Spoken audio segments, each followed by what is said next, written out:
بوڑھوں پر اللہ کا دردناک عذاب۔ اللہ تعالیٰ فرماتا ہے کہ جب میرے بندے کی عمر 40 سال ہو جاتی ہے تو میں اس کو 3 قسم کی بیماریوں سے محفوظ کر دیتا ہوں، پھر جب اس کی عمر 50 سال ہو جاتی ہے تو میں اس کی ماں اور بیوی کو بسم اللہ الرحمن الرحیم۔ ناظرین، ایک دفعہ ایک شخص حضرت علی رضی اللہ تعالیٰ عنہ کی خدمت میں حاضر ہوا اور ان سے سوال کیا اس نے کہ میرے بال سفید ہو جاتے ہیں، اس کا مقصد کیا ہے؟ حضرت علی رضی اللہ تعالیٰ عنہ نے فرمایا کہ جب حضرت آدم علیہ السلام زمین پر آئے اور وہ بوڑھے ہونے لگے اور ان کے بال بھی سفید ہونے لگے، اور جب پہلی مرتبہ حضرت آدم علیہ السلام نے اپنے بالوں کو سفید ہوتے دیکھا تو اللہ تعالیٰ سے عرض کی، اے میرے اللہ، میرے بال سفید کیوں ہو رہے ہیں؟ تو اللہ تعالیٰ نے فرمایا، بالوں کا سفید ہونا بڑھاپے، بزرگی اور تجربات میں فراوانی کی طرف اشارہ ہے۔ انسان کا بوڑھا ہونا انسان کو نفسیاتی خواہشات سے دور کرتا ہے اور اس بات کو واضح کرتا ہے کہ اس شخص کے پاس زندگی میں تجربات ہیں جس سے مشورہ لے کر آپ اپنے فیصلوں کو بہتر بنا سکتے ہیں۔ اس سے زیادہ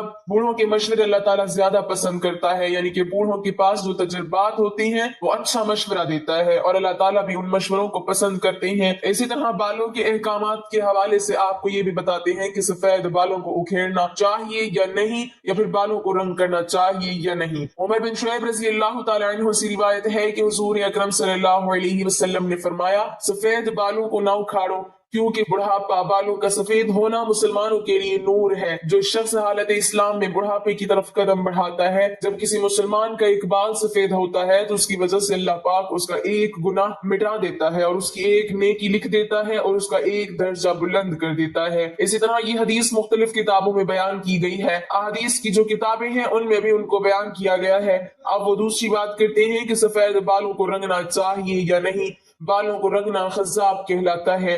رسول اکرم صلی اللہ علیہ وسلم نے سفید بالوں کو رنگنے کا حکم دیا ہے۔ سیدنا ابو ہریرہ رضی اللہ تعالیٰ عنہ روایت فرماتے ہیں کہ رسول اکرم صلی اللہ علیہ وسلم نے فرمایا، بڑھاپا بالوں کی سفیدی کو خضاب کے ذریعے بدل ڈالو اور خضاب نہ لگانے میں یہودیوں کی مشابہت نہ کرو۔ اسی طرح ایک دوسری روایت ہے کہ آپ صلی اللہ علیہ وسلم نے فرمایا، یہودی اور نصرانی یعنی کہ عیسائی خضاب نہیں لگاتے، لہٰذا تم ان کے خلاف کرو، یعنی کہ خضاب لگاؤ۔ اسی طرح ایک اور جگہ بیان کیا گیا ہے کہ مہندی کا خضاب لگانا یا مہندی میں کوئی چیز ملا کر سفید بالوں کو رنگ کرنا بھی جائز ہے۔ زرد خضاب لگانا بھی ٹھیک ہے۔ سیدنا ابن عمر رضی اللہ تعالیٰ عنہ سے روایت ہے کہ رسول اکرم صلی اللہ علیہ وسلم دم دباغت دیے ہوئے اور بغیر بال کے چمڑے کا جوتا پہنتے تھے اور اپنی ریش یعنی کہ داڑھی مبارک پر آپ فرش، جو ایک گھاس ہے جو یمن کے علاقے میں ملتی ہے، اس کے ذریعے اور زعفران کے ذریعے رنگ لگاتے تھے۔ مہندی لگانا جائز کہا جاتا ہے، لیکن کچھ علماء کے نزدیک کہا جاتا ہے کہ رنگ لگانا جائز نہیں ہے، یعنی کہ مہندی تو لگائی جا سکتی ہے، لیکن جو آج مختلف قسم کی پروڈکٹس سامنے آ چکی ہے، کیمیکلز جو ہیں جن سے رنگ لگایا جاتا ہے، جو آپ کی جلد پہ بھی لگ جاتے ہیں، اور اگر اس کو جلدی نہ اتارا جائے تو آپ کی وہاں سے جلد بھی کالی دکھائی دیتی ہے۔ اسی طرح احادیث سے معلوم ہوتا ہے کہ آپ صلی اللہ علیہ وسلم نے بعض دفعہ سرخ اور زرد خضاب لگایا ہے۔ احادیث میں حضور اکرم صلی اللہ علیہ وسلم کے بالوں کو رنگنے کا بھی ذکر ہے۔ اسی طرح سفید بالوں میں سیاہ خضاب لگانا جائز ہے یا نہیں، اس حوالے سے بھی آپ کو بتاتے ہیں۔ سیدنا جابر بن عبداللہ رضی اللہ تعالیٰ عنہ سے روایت ہے کہ فتح مکہ کے دن سیدنا ابو بکر صدیق رضی اللہ تعالیٰ عنہ کے والد ابو قحافہ کو لایا گیا۔ ان کے سر اور داڑھی کے بال بالکل سفید تھے۔ حضور اکرم صلی اللہ علیہ وسلم نے فرمایا، اس کا رنگ بدلو اور کالے رنگ سے بچو۔ اسی طرح ایک اور روایت ہے کہ سیدنا عبداللہ بن عباس رضی اللہ تعالیٰ عنہ سے روایت ہے کہ رسول اکرم صلی اللہ علیہ وسلم نے فرمایا، ایسی قومیں آخر اس زمانے میں آئیں گی جو کبوتر کی پپوتوں کی طرح کالے رنگ کا خضاب کریں گی، وہ جنت کی خوشبو تک نہ پائیں گی۔ اس سے یہ واضح ہوتا ہے کہ کالا رنگ نہیں کرنا چاہیے، جو مختلف مہندی وغیرہ ہے وہ لگا لینی چاہیے۔ سیدنا ابن عمر رضی اللہ تعالیٰ عنہ سے روایت ہے کہ رسول اکرم صلی اللہ علیہ وسلم نے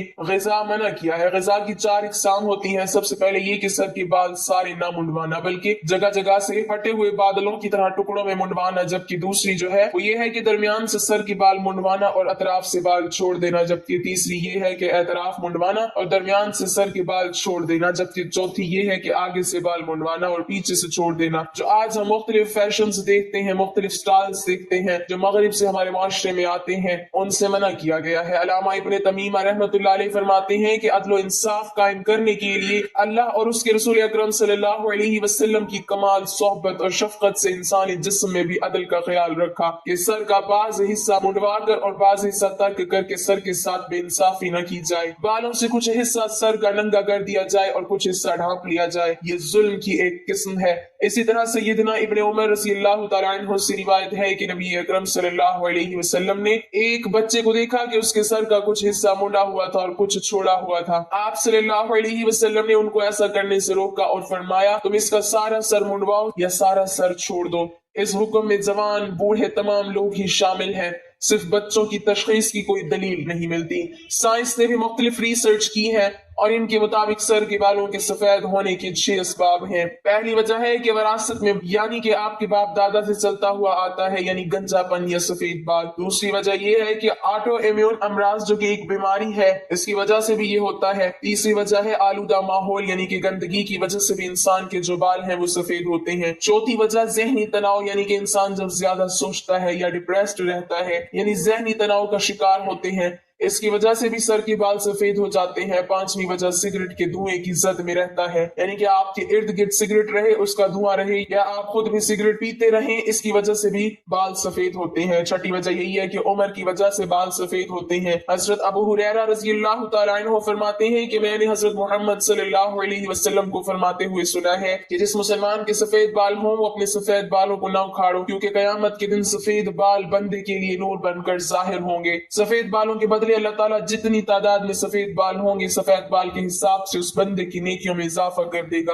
اور ایک ایک بال کے بدلے اس کے گناہوں کو مٹا دیا جائے گا۔ یحییٰ بن سعید سے مروی ہے کہ میں نے سعید بن مسیب کو یہ فرماتے ہوئے سنا ہے کہ حضرت ابراہیم علیہ السلام دنیا میں سب سے پہلے فرد ہیں جس نے اپنے مونچھوں کو کاٹ دیا، اور آپ علیہ السلام جب بڑھاپے کو پہنچے تو آپ علیہ السلام کے بال سفید ہو گئے، تو آپ علیہ السلام نے اللہ تعالیٰ سے پوچھا ہے اے میرے مالک یہ کیا ماجرا ہے؟ اللہ تعالیٰ نے آپ علیہ السلام کو جواب دیا کہ اے میرے دوست، یہ میری رحمت ہے۔ بالوں کے سفید ہونے سے انسان کی شان و شوکت، عزت و وقار بڑھ جاتا ہے اور تمام برے کاموں سے بچنے کی علامت ہے۔ حضرت ابراہیم علیہ السلام نے عرض کیا اے میرے مولا، یہ تو تیری شان بڑی ہے، اے اللہ میرے وقار کو بلند فرما۔ آپ صلی اللہ علیہ وسلم کا فرمان عالی شان ہے کہ جو مسلمان بوڑھا ہو گیا تو اس کا بڑھاپا اس کے لیے قیامت کے دن نور بن کر ابھرے گا۔ ایک بندے نے نبی اکرم صلی اللہ علیہ وسلم سے عرض کی اے اللہ کے نبی، لوگ سفید بالوں کو اکھاڑ دیتے ہیں۔ اس کا جواب سن کر آپ صلی اللہ علیہ وسلم نے فرمایا کہ جو بندہ اپنے سفید بالوں کو اکھاڑتا ہے تو اس نے قیامت کے دن اپنے نور کو ختم کر دیا ہے۔ حضرت ابوبکر صدیق رضی اللہ تعالیٰ عنہ فرماتے ہیں کہ ایک دفعہ ایک آدمی نبی کریم صلی اللہ علیہ وسلم کی بارگاہ میں پیش ہوا اور کہنے لگا اے اللہ کے رسول، ہم میں سے کون سا بندہ بہتر ہے؟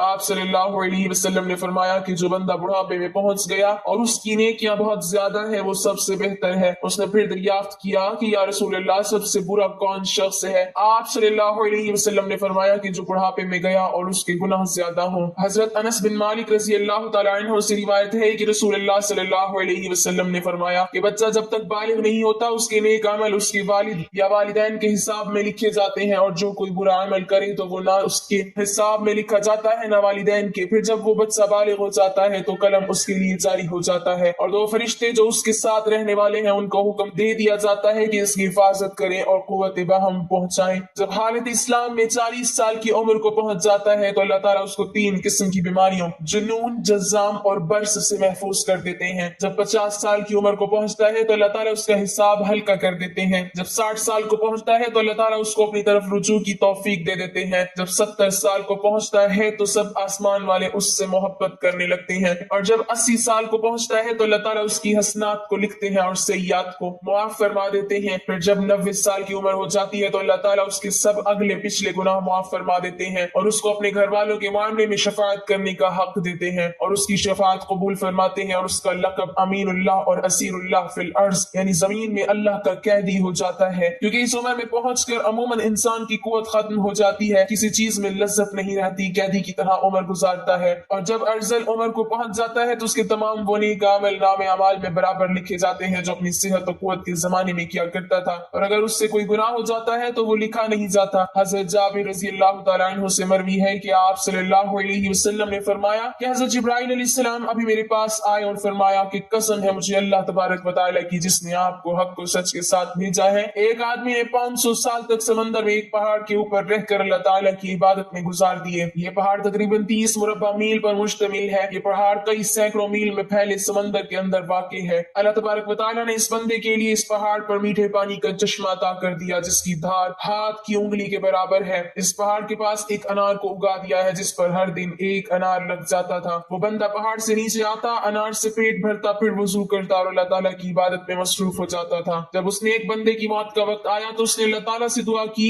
اے اللہ میری موت سجدے کی حالت میں آئے اور میرے جسم کو پاک صاف جگہ پر محفوظ کر دیا جائے، اور جب قیامت کے دن دوبارہ مجھے زندہ کیا جائے تو سجدے کی حالت میں زندہ کیا جائے۔ اللہ تعالیٰ نے اس کی اس خواہش کو پورا کر دیا۔ ہم آسمانوں پر جاتے اور زمین پر اترتے وقت اس کو سجدے کی حالت میں ہی دیکھتے ہیں۔